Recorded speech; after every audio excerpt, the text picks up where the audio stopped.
right, ladies and gentlemen, please welcome Paul Smith, President and Chief Executive Officer.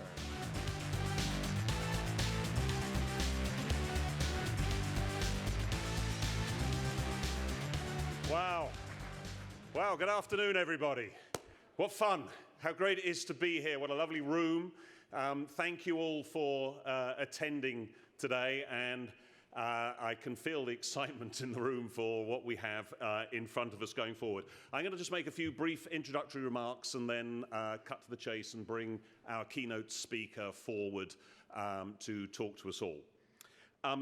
Really, really happy to be here at these finals.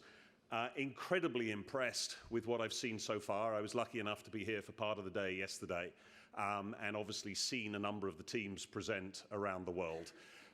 The general consensus, as always, is that the standard this year is higher than in any previous year.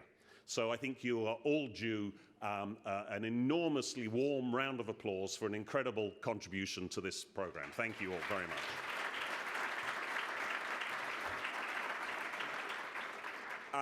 We laid on the weather in New York City.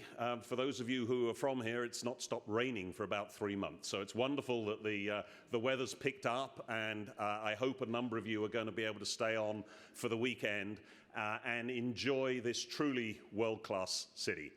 It is the world's financial capital. At the Institute, we're absolutely thrilled now to base this final here in New York, and I know that the students, the competitors, have really been thrilled by that base. So really do enjoy the city, take some time out, have some fun after today's competition, and get to know this truly wonderful city. This is an incredible competition and an incredible achievement for all of you, really, when you consider that this competition has had over 6,000 students in it so far, from over 1,150 universities, in 117 local challenges in over 95 countries worldwide. So that's an extraordinary thing. If you are in the last 5, I mean, what an incredible achievement that is. But if you made it to the semifinals, if you made it to the regionals here in the US or in Europe or in Asia, you've done unbelievably well to have made it through a competition like this. The other number that I would like to give you is 2,000 volunteers as well. And I know the students, the competitors, would want me to thank all of the volunteers around the world who've given so much of their time to help set this competition up. So please put your hands together to thank all of the volunteers. Thank you.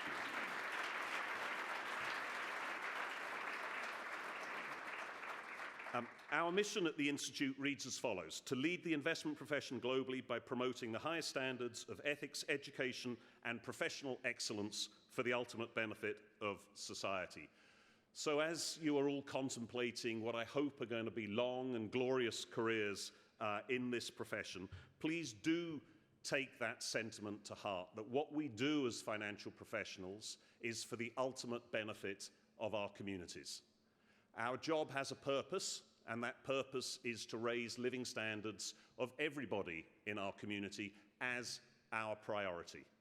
We expect to benefit for sure as professionals from that activity, but we must never forget that the prime purpose of what we do is to serve our clients.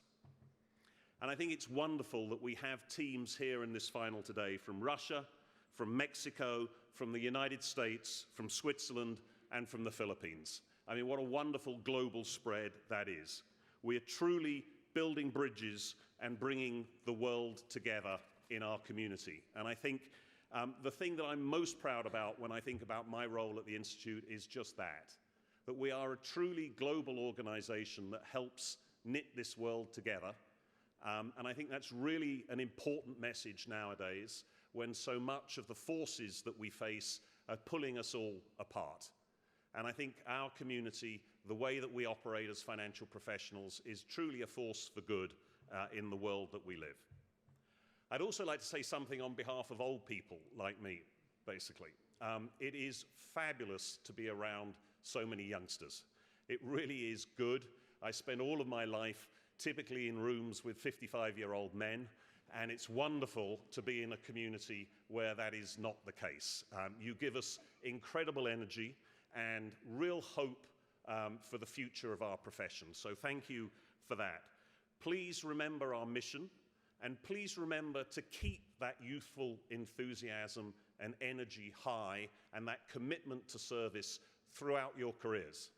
And there will be times when you go through your career that some of that idealism, some of that commitment to serving your clients is obstructed, gets beaten out of you perhaps by people of my age, people who try and tear that out of you and beat you down. Don't let them. And the lesson that you should learn is from those 2,000 volunteers. The judges, your mentors, all of the people who've helped you get here, those people have retained that youthful enthusiasm and idealism to commit themselves to the service of others and to their communities.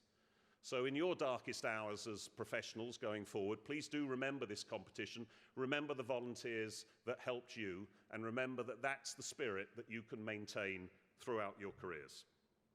And I do so hope that you do consider a career in the investment management industry, and you do aspire to become a CFA charter holder. And having spoken to a few of the students during my time over the last couple of days here, I know that a number of you have already embarked upon that study, and congratulations to you. Remember that you're going to be a part of a global network of 170,000 financial professionals all around the world. And the one thing I'd like to tell you about charter holders is that yes, we're a little bit geeky. Yes, at times we lack a little bit of imagination, but I can tell you that we have incredibly warm hearts, and we're always there to help if you reach out to us. Wherever your career takes you, whatever you choose to do in your life within the investment management world, there is a community of charter holders waiting to support you and to help you in that career. So I hope you'll qualify as charter holders in due course, and I urge you to join your local societies, your local communities of charter holders, and to try to contribute to raising professional standards wherever you might find them. So please do take that message to heart. However, the charter is tough. Only about 1 in 5 candidates who start the CFA program actually successfully pass all 3 levels and become CFA charter holders. Again, it says an awful lot about your commitment, your dedication to this profession, your technical ability and your ethics to get through this. But I like to say that I am living evidence that it isn't that hard. And I can promise you that's the case. What it requires is a little bit of determination and a little bit of elbow grease.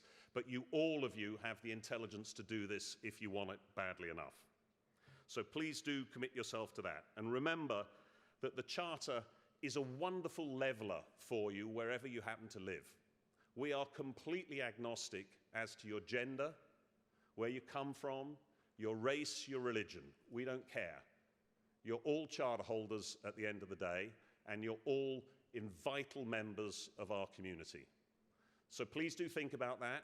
Please hopefully join us in our community as we go forward, and let's work together to build a truly wonderful profession that will sustain you in your careers going forward. So thank you very much.